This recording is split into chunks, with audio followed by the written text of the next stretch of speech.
Pemerintah Desa Tenjo melaksanakan kegiatan launching ketahanan pangan di lahan perkebunan warga setempat di Kampung Leuweung Gede, Desa Tenjo, Kecamatan Tenjo, Kabupaten Bogor.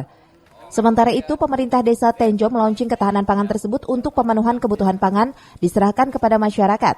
Di samping itu, peran pemerintah lebih banyak kepada regulator sehingga tidak ada monopoli oleh pemerintah dalam situasi tersebut.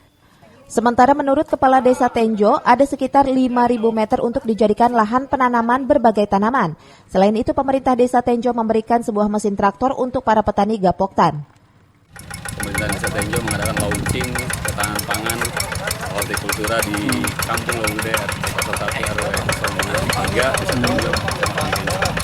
Ini adalah program nasional yang akan dilaksanakan di wilayah Desa Tenjo. Apa saja yang diberikan untuk para petani untuk menggarap ini? Kita dianggarkan di dana desa 20%, yaitu sekitar 180 jutaan itu kita sudah dialokasikan ke mesin-mesin fasilitas untuk pertanian, yaitu traktor dan juga ada mesin-mesin yang lain. Sekitar udah separuhnya, tinggal nanti pengembangannya ke kelompok-kelompok tani yang ada di warga Desa Tenjo. Untuk kelompok tani Pak Lurah ada berapa? Kelompok tani nanti kita rekrutmennya dari ajuan dari para ketua RT masing-masing wilayah. Dari yang berapa nih?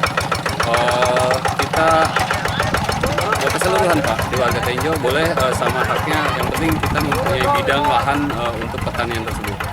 Lebih lanjut, Rudi berharap para petani yang tergabung dalam Gapoktan dengan tujuan terwujudnya kedaulatan pangan melalui ketersediaan produksi dan pangan, konsumsi pangan dan gizi dengan menumbuhkan perekonomian masyarakat.